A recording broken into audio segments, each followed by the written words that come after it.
singing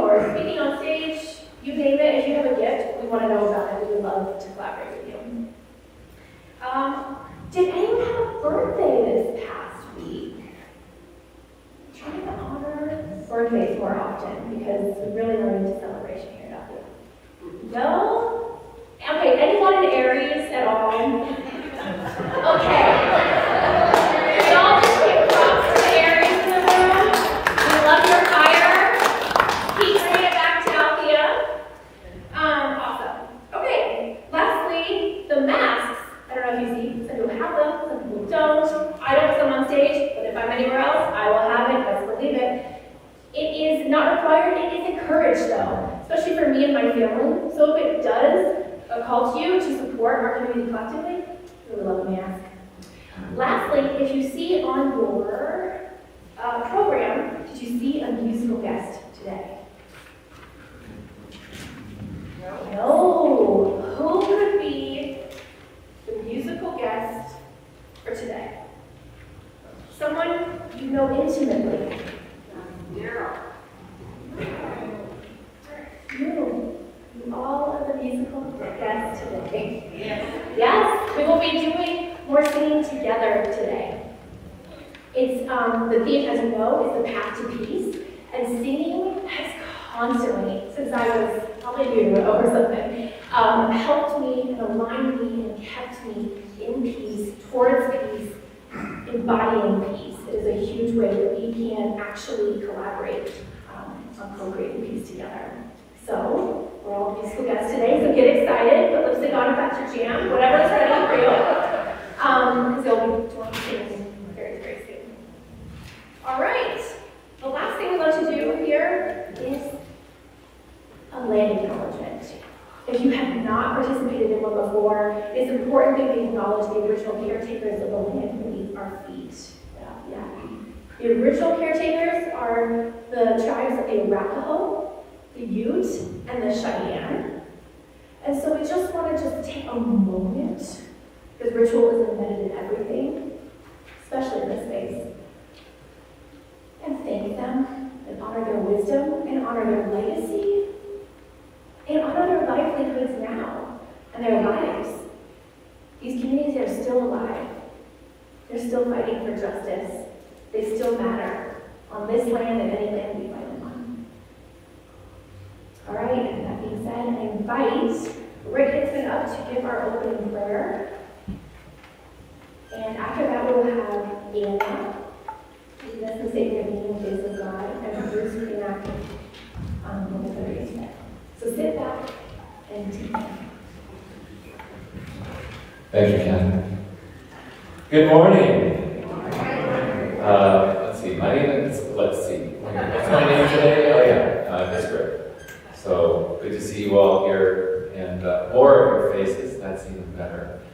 And I think it's wonderful that we can be in a community where those who want to continue wearing masks, we're respectful of them, and it just shows us what kind of great community we are.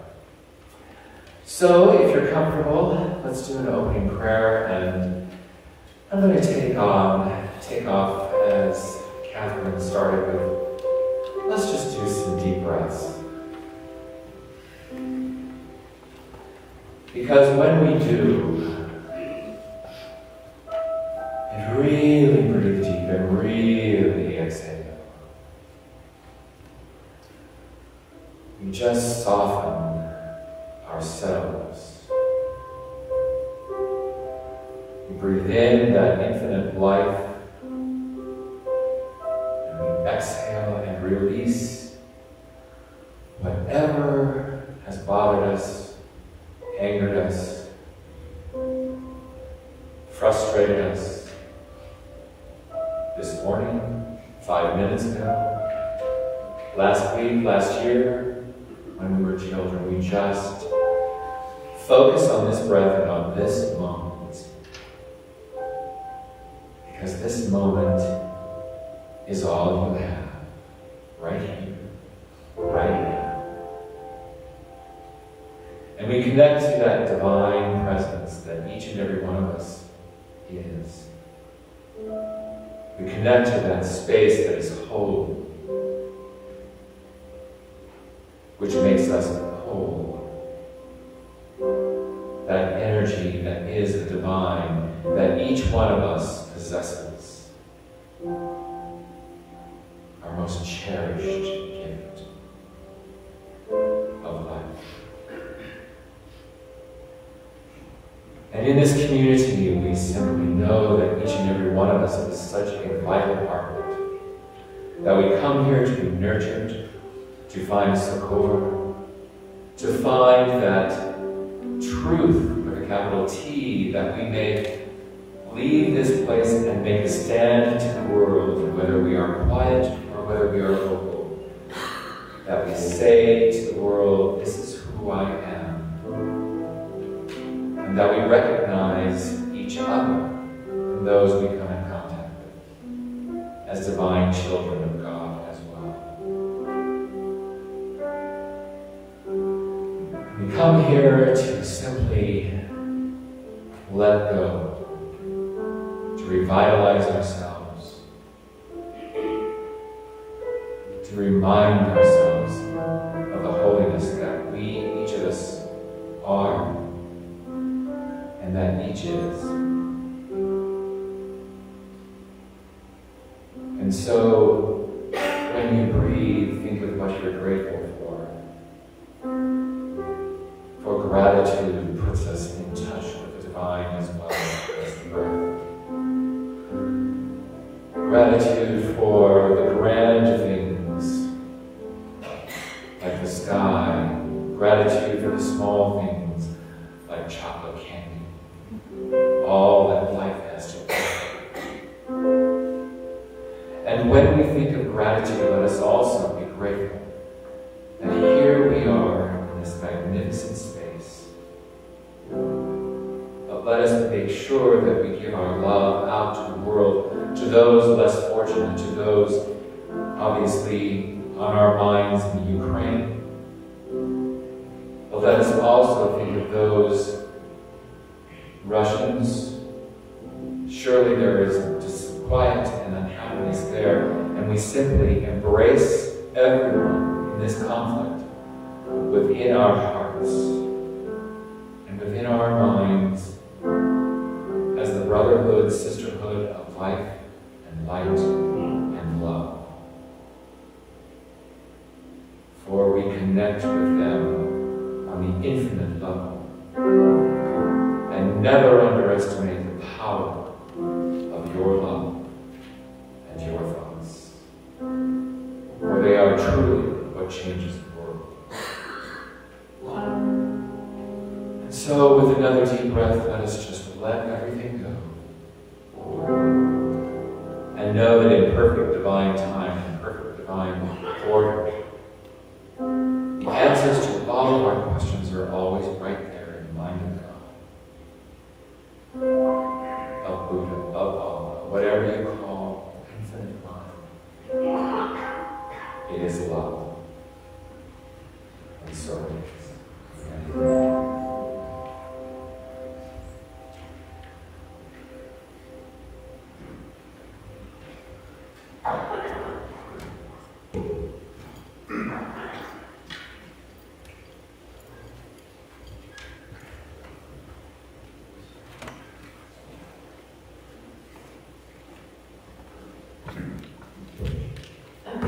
Is this good? Can you hear me okay?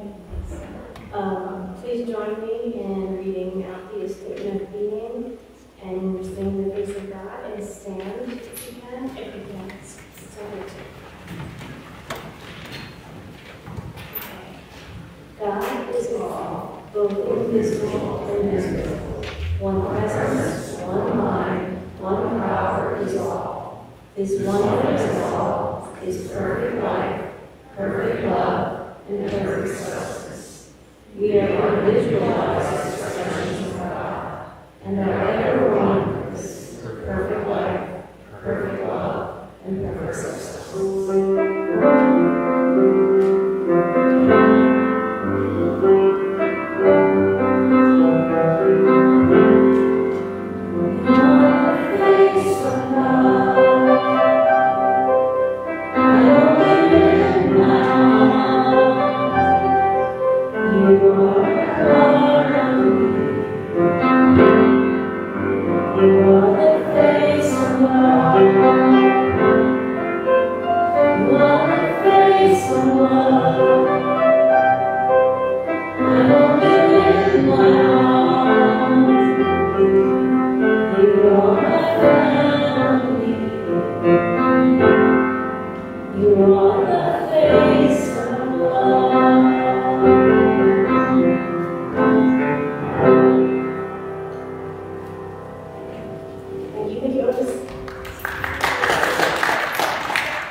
This picture was taken by Michael Swan and is identified this way. Indigenous surge. Indian dancers led the way for 10,000 marchers protesting the graves of children found in Canadian residential schools. Toronto, June 6, 2021.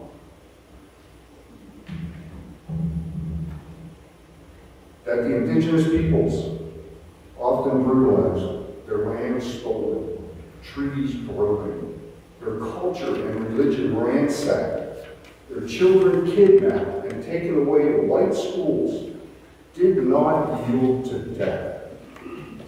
If anything, they have risen from the dead. Look at the determined faces and colors and actions of these people in prayer. They aren't disappearing or going anywhere. In fact, they are thanking the Creator still in wonderful and creative and earth-honoring ways. They incarnate hope in the midst of suffering. Life over death. Isn't that a wonderful reminder of preparation during the days of Ramadan, Passover, Easter, equinox? White souls and red souls, yellow souls, black souls, and brown souls, all who inhabit this land bear witness to the bloodshed in so many places across our planet. We all drink it and live with it daily. What can we do? Have you undergone rituals or ceremonies that bring back wholeness and dignity to yourselves or others? Do you use ritual to heal yourself, others, and the planet? Do we underestimate the power of ritual? Christos vos Christ.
Bruce just asked us, what are our rituals for peace?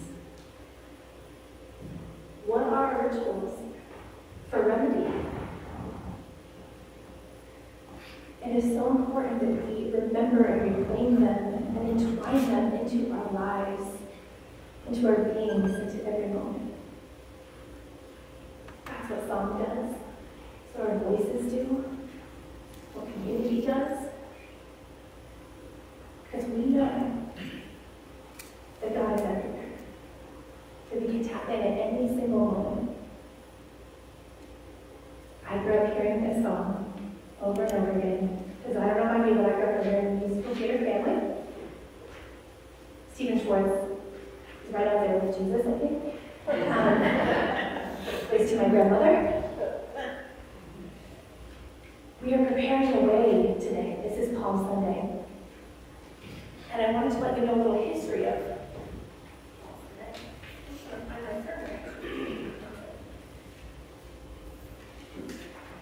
I did not grow up going to church. I'm a fourth generation member of the New Thought movement. So I grew up going on obviously Christmas and Easter and a few other days, but it wasn't solely about Jesus. So I actually didn't know about Palm Sunday until I was an undergrad at Regis University, which is a Jesuit school, so it's not so bad. That was a joke. I often think of the Jesuits as like the rebels of the Catholic Church, which is why I'm so shocked we have a Jesuit pope. Not perfect, but better, right? So this is our preparation for peace. This is the path to peace. And I wanted to talk about this today for several reasons. But the Jesus story starts, if you don't know, I really didn't know. I had to go to seminary to find out. This is the day that Jesus arrives in Jerusalem. Travels a long way, arrives, they say, on a donkey. Comfy journey, right? And what do? How do people greet him when he arrives? They lay palms at his feet, which is a sign of, victory and triumph, symbols. So that's where the word palm comes from on Palm Sunday. They were saying, he's arrived, he's the victor, he's going to save us from the evil empire of Rome. He arrived in that town. Do you think he felt victorious? Or triumphant? He knew he was headed to death. By the end of the week, he would die. That's crazy, right? Who feels like elated? So it's like mourning and also opportunity at the same time. That's what peace gives us. Peace. Ask yourself, how does it feel in your body? You say, oh, I feel peace. Where do you feel it in your body? Where do you conjure it up? Because it's not about outside circumstances, right? It's in your body. It's in your soul. It's in your communion with the divine. That's what the peace is. It's not in the way the outside looks. It's in the way the inside feels. So, we often say in God, treat and move your feet, right? That means treatment, a spiritual mind treatment, or a prayer, an affirmative prayer. Treating, and then you move your feet. You don't just say, okay, God, I'm affirming these things. I'm just going to sit right here. It's just going to knock on my door. Very rarely does that happen. If it does, congrats, you have mastered it. You can give the Easter sermon next week. I'll be fine. Most of the time, we have to move. That's why it's called the path to peace. Jesus arrived knowing it wasn't done. It wasn't like, oh, I have arrived in Jerusalem, I did it. We created peace with Rome, with myself, with my God. I'm good, I'm peaceful. No. It's the path. It's the becoming. It's the towards. He still came. He still risked everything. And that is what I empower you to do today. Peace is worth it. Rick spoke about Ukraine and both sides of that conflict, right? There's no peace in Ukraine and there's no peace in Russia. Both sides, when you're fighting, are not at peace. Peace doesn't just happen overnight, it comes through that conflict. It's not smooth. I'm sure Jesus would not be like, yes, sign me up to do it all over again exactly like that.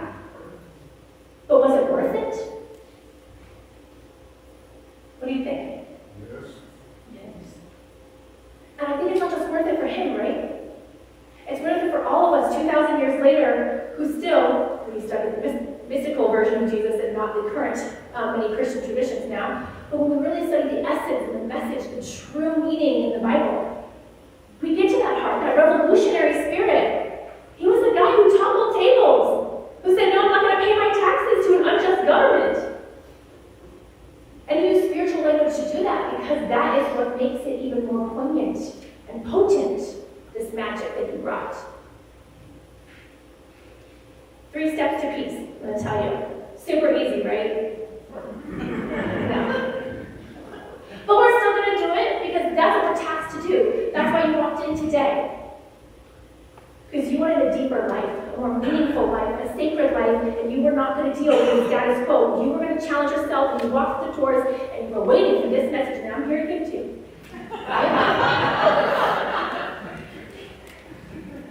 Step 1, clear the road, right? Even if there's palms in it, get them out. Get out of your own way as well. Oftentimes we create our own roadblocks to our own path to peace, right? We cling because the status quo we think is way more comfortable than whatever that is, transformation, salvation, whatever is out there. Jesus is called the Prince of Peace. And every great spiritual leader is often beloved after people kill them, right?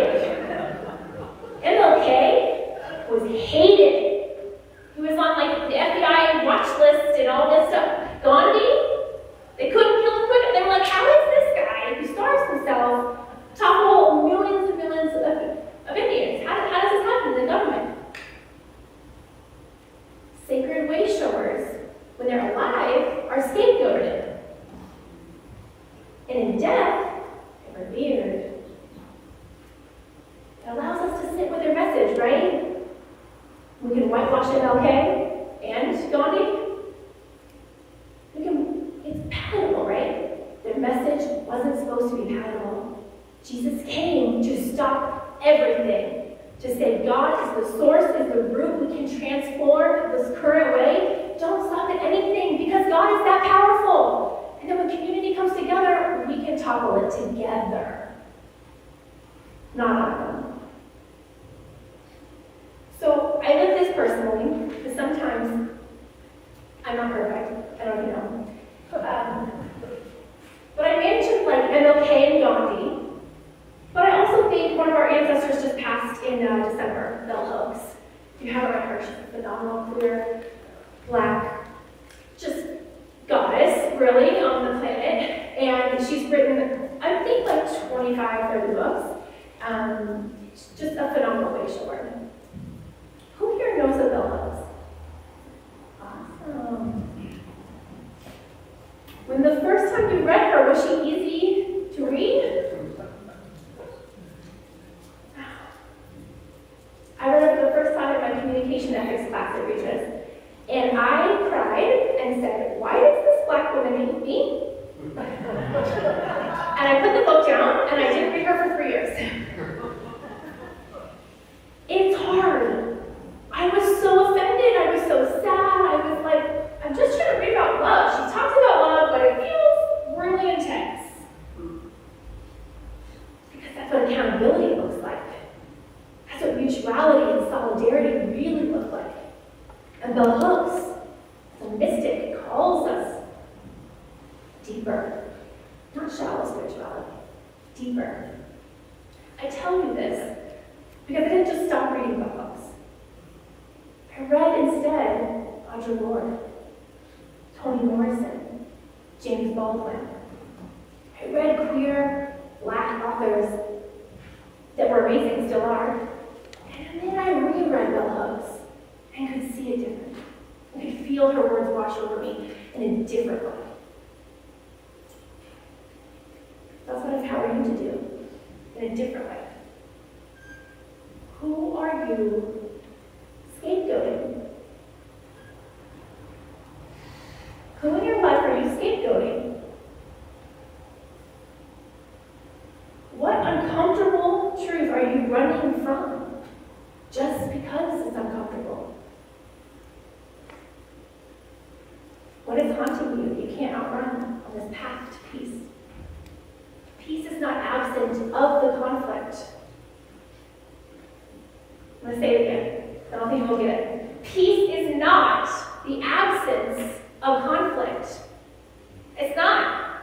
We're taught that it is, that it feels all warm and gushy, like these beautiful flowers, like these are peaceful flowers. But conflict, you have to go through it. And really how you move through it determines who you are and your spiritual journey, right? It's not if we do it, it's how we do it. Because even if you run from it, that's a choice. It will find you. In this relationship or the next, right? In this lifetime or the next. Until we learn these lessons that are hard and beautiful and sacred and juicy. That's what God calls us to do, right? Not a half-assed life, a full one. In your face, zesty, yummy, delicious. That's what peace feels like to me. Yummy pad thai. Like a walk in Central Park. You gotta earn it, you gotta be there. You gotta invest in peace. You don't just like show up and get it.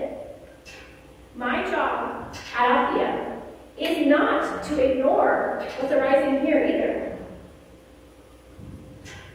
My job is focused on healing and wholeness. My job is not to make people feel good. Did you know? My job is to mirror back the truth of spirit, to journey along each of you. My job is to focus so much on liberation and transformation that there is no other direction that this sacred center can move. That we must vibrate at that frequency. My job is to see beyond in the dark when people don't know. To go with you. I can't do this alone. That's why I'm here. Because we need each other. And not just on Sundays, right? All of the time. You need to ritualize all the time. This is a ritual. Every moment that you do on Sundays, full-on ritual. How do you ritualize your lives, though? How do you do it when you're not here? What does it look like? Again, no shallow spirituality. Deepen your growth. Deepen the praxis of these messages. Much of our culture's divide is about agreeing to a reality. They'll probably be here, but when people disagree about things like masks and vaccines and elections, science even, it's a lot, right? There are some facts we have to agree on some shared realities together. I have experienced this personally this week as I took my kiddo Otis on a field trip, on my first field trip, to the Nature and Science Museum. It was fabulous. And a little overwhelming, because there's a lot of first graders. Like a lot. It was very, very fun. When we were eating lunch, one of their classmates, someone who has historically believed in this, was chasing a little girl. And like this, I'm going to redo this for you. So you can just get on a seat with it. It was this. It was like that. Okay? Yeah, very technical, right? And I said, excuse me. I shall not name him because I respect him and his parents. Stop running after that girl and trying to kiss her. And you know what he said? I'm not trying to kiss her. I'm a grandma and we're playing a chase game. And I'm like, what's your grandma face? And it was like, But I learned very quickly, I had a lot of assumptions based on what I saw, right? Very, very, very quickly. Oh, is that the truth? No. Am I so glad I asked? What are you doing? Yeah. No one deserves to get in trouble for something they're not even doing. Right? Makes no sense. This is a part that's really important in our path to peace, is asking for clarity, not understanding. We will never understand what someone else has fully gone through. We will ask for clarity to kind of understand in general. We get a little bit for empathy, and then root in our empathy and awareness. That's what's really important. This is where we can bring in things like love languages. If you haven't read Gary Chapman, do it. Your spouse will thank you. But also, I'm glad that is for you. Also, I've learned many times in my life, especially with communities of color, some people, when I'm like, I'm just loving you, I'm loving you, I'm loving you louder, I'm loving you more intensely, I'm loving you. And you're like, no, this is called hard. Have you experienced that? It is painful and confusing that our bodies sometimes can cause harm when we don't mean to, when our words can trigger something we did not mean to. So don't come from assumptions. That's our chance to check in, pause, stop, clear the road. Even if it's us in the way of the road. Clear yourself out of the road to peace. If that happens to be your experience. This is really important when dealing with communities of color, because you definitely don't want to question someone's lived experience. One of the hardest things that I've experienced not in my own life, but watching other people do to other people, is the dehumanization that comes from someone vulnerably sharing, this is my life, this is my story, this is my harm, this is my joy, and someone says, no, I disagree. I don't see it for you, it's not true, it cannot be true. It is. It still is. So instead of saying no, ask for clarity. And if you still can't get it, just be like, all right, I love you right where you are. I don't know how, but I just do. That's okay. I think that's what Jesus was saying. I just feel it. How do you feel in your own life, actually, when someone questions your lived experience? When you feel like you've walked a certain path, maybe it's professionally, maybe it's in your family, I don't know. How does that feel though? We've all experienced that, right? Someone says, no, that's just not true. Suck it up. It's the worst. If you're under 18, that happens to you way more. Because children are the most oppressed population on the planet. It's true. Everything is chosen for them. Unless they have a really awesome household. And still, some things are chosen. Because you just gotta do it from a playground. Alright. Step 2. After you clear that road, the how matters. How we do something matters, right? How you engage in the path for peace, how you engage in the conflict matters. If the goal is to transform. I'm going to show you this book that literally I was on the phone with a board member from Althea this week, and as I was talking to them, this book, I'm not kidding, like fell out of the bookshelf. Like, okay, God, I'm hearing you. All right. I read this years ago, but it rings so true. It's the little book of conflict transformation. Woo! People are like, it's little, but I think it's complicated. All right, John Paul Lederach wrote a phenomenal book. It is tiny. I read it very quickly again after years of it sitting on my shelf. There's a difference between conflict management, actually I don't need that, resolution, and conflict transformation. That's what we do at Althea. That's what the engaged spirituality part. Okay? So what's the difference? I'm going to read out of the book actually.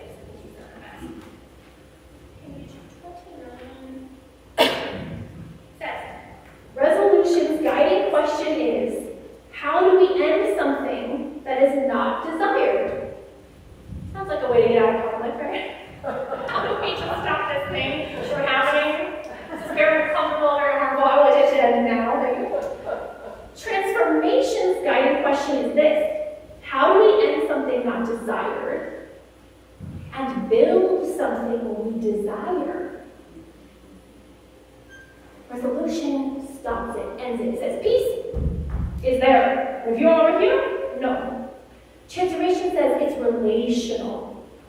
Transformation says it's not over.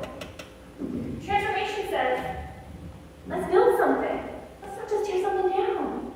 Let's not just stop someone in their tracks. Let's actually lift up what's going on right now. There's a huge difference between peace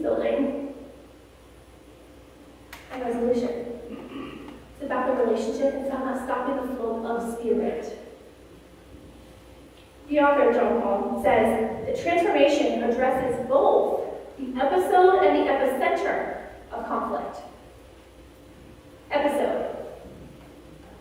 We all know we're binging episodes, whatever, now, but that's not what we're talking about, right?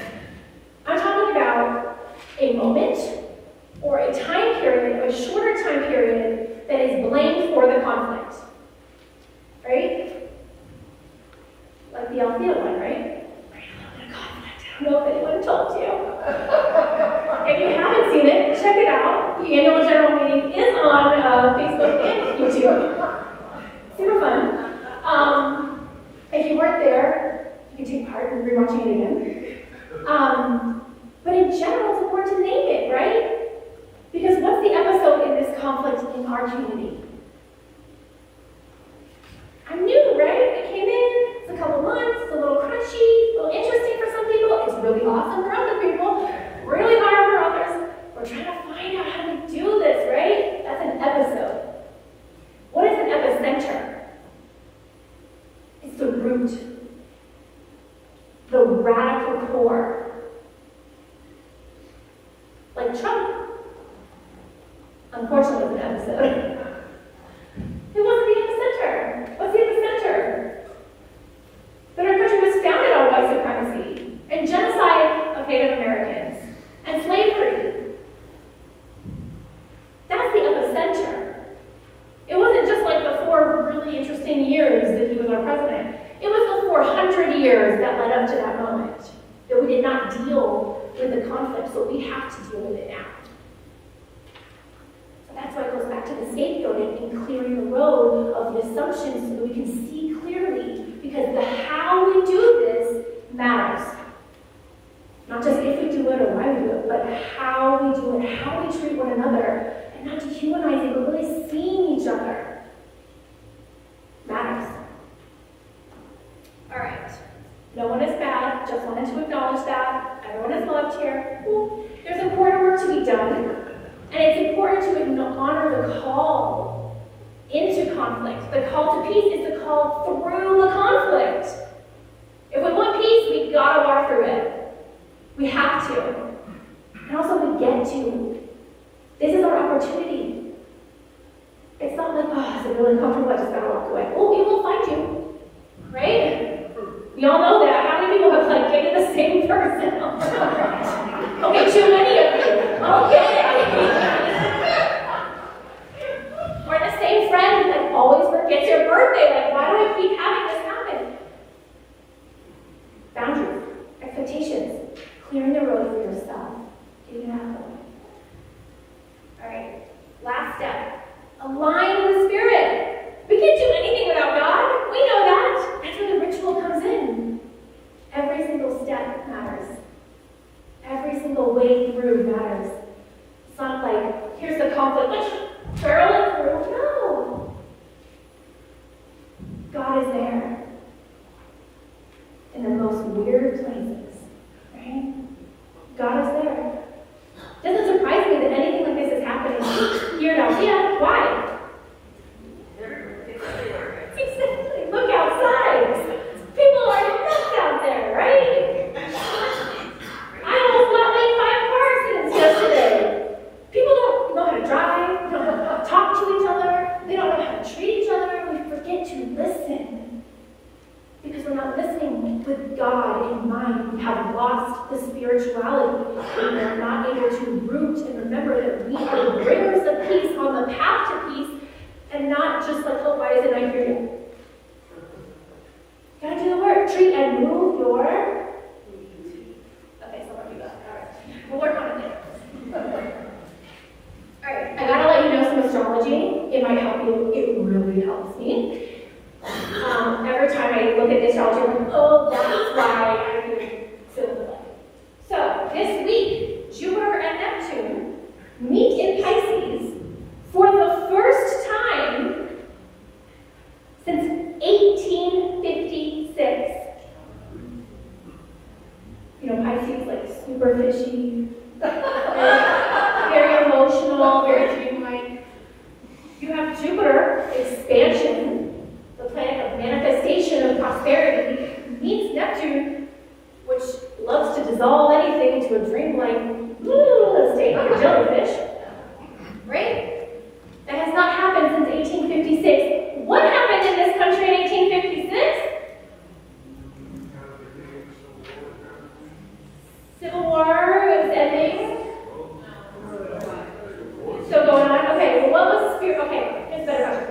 spiritually happening. 'Cause, I mean, the war was spiritual in some ways, right? But what influences like why we're in this building that started in 1956? In Concord, Massachusetts, some radical people gathered around a table and said, we're going to think for ourselves and God is not Christian anymore. And they launched transcendentalism. We would not be here today without those way showers. That's the last time the sky looks like this. Okay? That's what's cool. That's what's scary. You're like, oh, maybe that has to happen here. Maybe we're around the table here. Who in this room is an Emerson? Who in this room is a Thoreau? Is a Margaret Fuller? Are the Peabody sisters? Bronson and Louisa May Alcott? Are you one of these people? Are you this generation's transcendentalists? And also, they weren't called the, conflict, they weren't called the resolutionists. They were called the transcendentalists because it's about transformation. It's about the changing, the moving beyond. So let's stop looking for resolution and start crafting transformation in our lives. Jupiter is expanding, Neptune is dissolving, we are smashing old paradigms, and we are building new ways of being. Right now, ask yourself what side of history you want to be on. That is the moment that we're living in.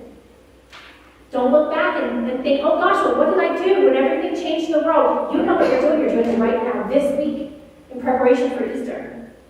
Also, there's a full moon in Libra on Saturday night. Heads up, do some ritual work, and I'll see you here for Easter the next day. Woo! We got some good stuff going on. It's powerful. Work with the energy is already in process. We're talking about aligning with spirit. Why? Because that clears the road. And it's about the how we get on the road to peace. We can't just align on the inside, right? What does alignment really look like? It's the inside and the outside. If your actions are not aligned with what you say here on Sunday, it's not real. And I want you to have the realest experience with God every day of the week, not just today. Lastly, peace and conflict transformation is not a noun. Like I said, it's relational. It's about relationships, so we need the community to move forward. Someone very wise recently told me that when you say community, the root is unity. Unity. And that connects to our oneness here. I need to get back to that. That doesn't mean assimilation. It doesn't. We love diversity. It does mean unity. It's finding that common ground again on the path to peace. And our common ground will always be God. It will always be God. My ritual professor often said in seminary, she said, the road is made by walking. The road is made by walking. We don't just step up and then the road comes, we gotta walk it. And we gotta walk it together, and it really does create a path to the peace that we really want to see. And is it pre-made? So just like Jesus arriving, creating his own path that had never been done before, I invite you to do the same. Use this Palm Sunday and do the same in this community and in your own life. This is a choice point. Do you want to sit on the sidelines,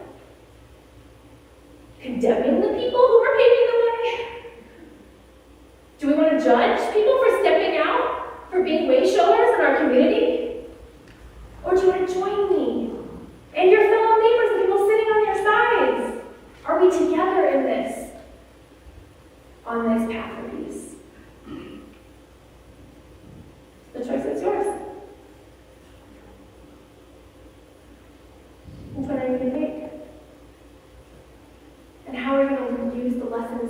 Jesus and Palm Sunday to walk this path forward. Transformation is it. No other options. It's not real. With that, I invite you into a space for offering. If you are invested in transformation in this community, we need your help. We need your support. I'm going to invite our ushers forward. They're going to pass the baskets. First, we're actually going to do our ritual as we do. Fireworks. Maybe up on the screen. Yeah.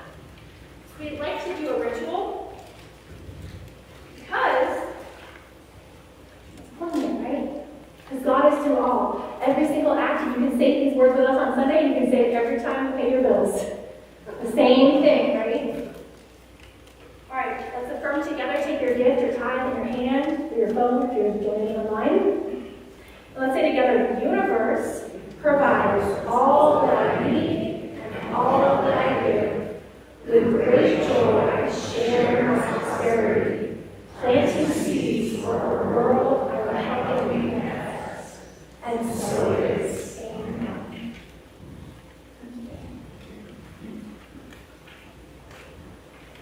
Also, I want to mention, if the basket does not call to you, you have a QR code on your program.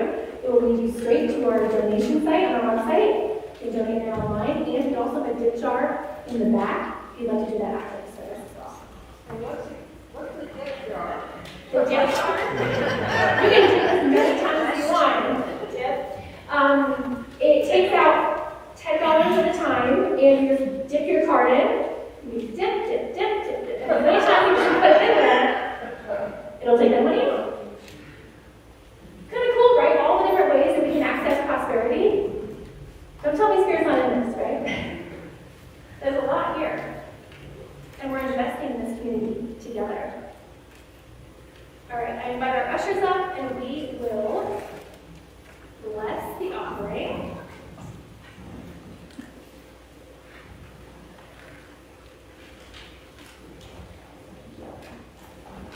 Join me in prayer over this prosperity, knowing that this money goes into our community, goes to the root, and embodies the change we wish to see, not only here, but in the world. These really are the seeds and the blessings for the new way of being that is being birthed. We honor this community, this legacy, this gift. And so it is. Thank you. All right. It is your time to shine again. Who's ready to sing? Woo! That's right. All right, Chris, can you go to the next slide? This is a call and response. Actually, I'm going to take a sip of water.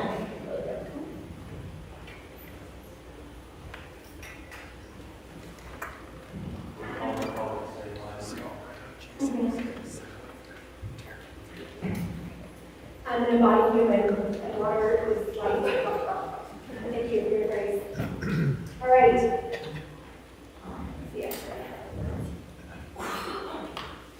This is a song that I learned in seminary. My dear friend, the Reverend Rebecca Stevens-Walton. She is a master at call and response.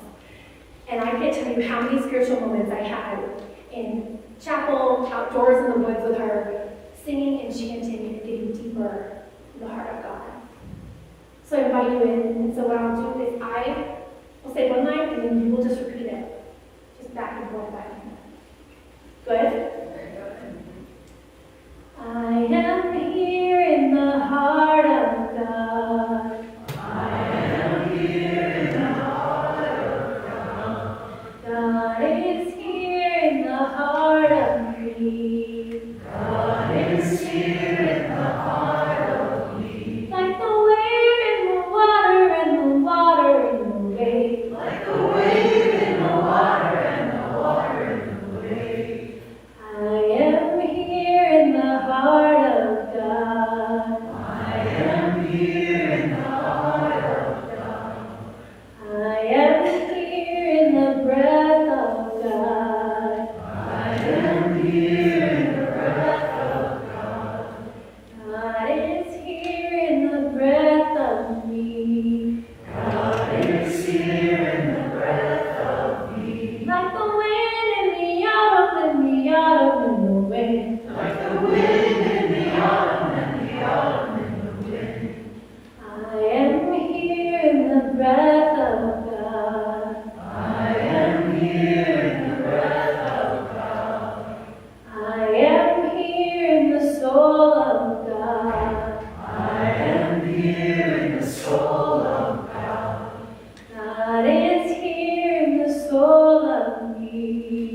We'd love to share it with you so we know what's going on in you and your community and relationships. So the calls to you, and our ushers have mics, and they will come to you. So feel free to raise your hand. Anything burning you? I am praying for the empowerment of the Althea Center as a place of peace.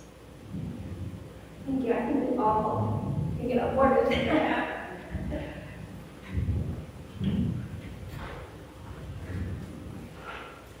I really enjoyed the sermon today. Thank you, Catherine. Sorry, can you hear me?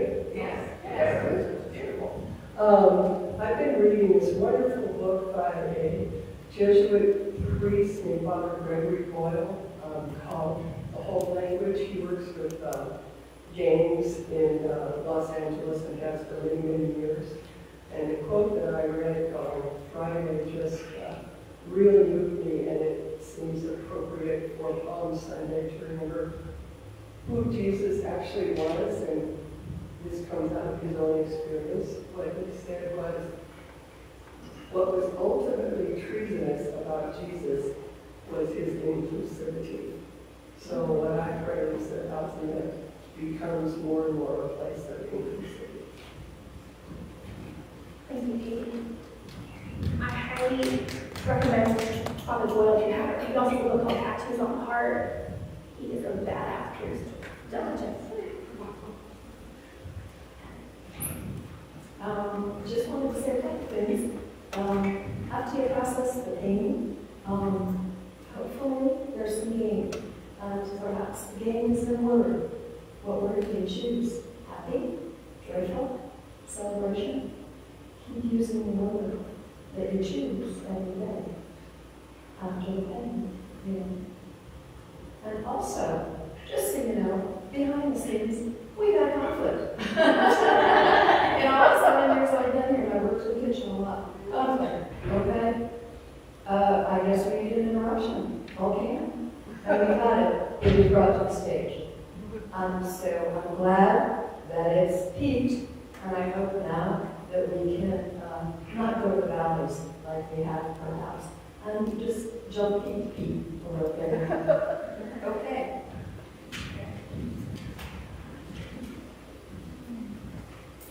Good use of epicenter and episode. A+ here. Anyone else have a prayer on their heart? Something you want to touch for you? Hi, and thank you also for your presentation. I thought it was wonderful. And interestingly enough, this week, a saying appeared to me, and so it's not mine, and it appeared to me, it just appeared. But it was peace is without judgment. And I thought that was beautiful. I wanted to share that. Thank you. I love all these opportunities for peace in our lives. Right? This path to peace is long and winding and weird. I'm really glad that I'm not involved in. All right. A few announcements. Oh wait, first, you can submit prayer requests online too on the website. So if you are not the person who like, yes, Candy, it might be, let me say whatever. That's okay. We definitely do that as well. Totally confidential. A few announcements. First of all, Connie and Mike Carter, can you raise your hands, are prayer partners for today. So they will be in the library afterwards if you want one-on-one affirmative prayer. They're always available. Also, I don't know if you heard, but Easter is next week. I know, I bet you're shocked just like me. It was Christmas just yesterday, so I don't understand. But we're having an awesome Easter gathering, an Easter egg hunt for children and adults. That's right.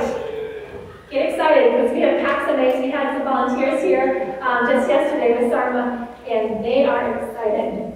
So definitely come for that. Also, there's a chance to take pictures with your loved ones, your friends, family, anything. We'll have like real fancy pictures and a photo booth with some things you really don't miss.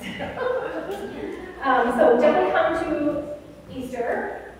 Also,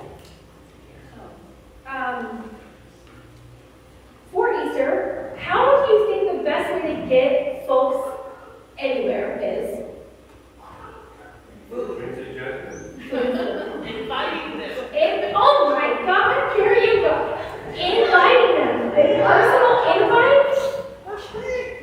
secures it. So if you have a loved one or a neighbor or a colleague or coworker, someone in your life, you're like, you know what? I know that the regular, like real Jesus-centric or death-centric version of Easter is not your jam. Come here. Our theme is Beyond the Tomb. That should be exciting. Let's see what else is going on. In 2 weeks, we'll have another dawn bath. So you can get your tickets online. They're $5 cheaper if you do that. Also, Sarma is doing her accountability circles again, and it's starting on April 11th. So if that calls to you, what a gift to this community. Those things are really the gift that keeps on giving for a lot of folks. So if you're like, I would like more accountability with self-affirming, definitely check it out. All right, and also with Sarma, again, I'm going to reiterate, if you'd like to volunteer in any which way, if you liked any of this, if you're thinking, oh, I have something unique to add, I want to try that. I want to sign like Otis did. I want to sing like Anna did. I want to read like Bruce did. Come on up. Anytime. So reach out to Sarma and she'll get you hooked up. All right. Lastly, the deep dive will be right after this. We are starting probably no later than noon. So just be aware of that. The deep dive in general, you all have been here before, you know newcomers, but in case you didn't know, it's a chance to literally deep dive into the topic. So if you're craving more chance to like dive into what is the path of peace, join us.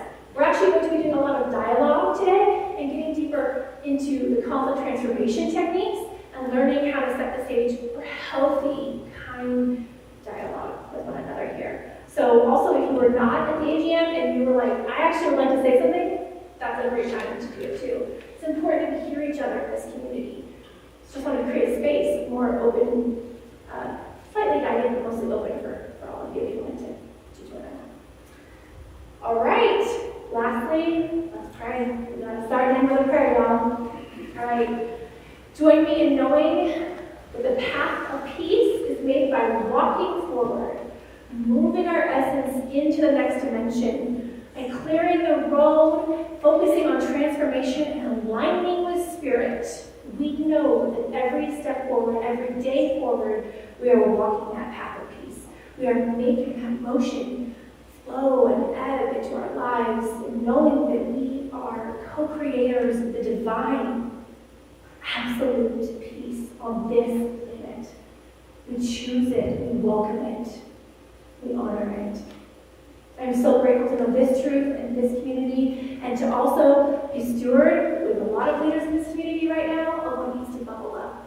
We bless it. We know that it serves us as a blessing. I release this word into the law, know that it is done, taken care of. There is nothing else that we need to currently do. We just lean in and walk that path of peace forward. And so it is. Amen. All right. I know you're excited for the community song, as am I. It's another chance for y'all to sing. Daryl is going to lead us in a song, and I just want to give a huge shout out to Judith Whitten, who sent me this song this week. It's one of my favorite songs growing up. Yes, so get ready to jam, and thank you, Judith. It was an awesome time for us. Thanks, Daryl. I will be in the back with EJ. If you want to chat, I'll see you at the deep dive at noon. Good morning. Good morning. Stand as you're able and join me in peace training. Something good.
See you.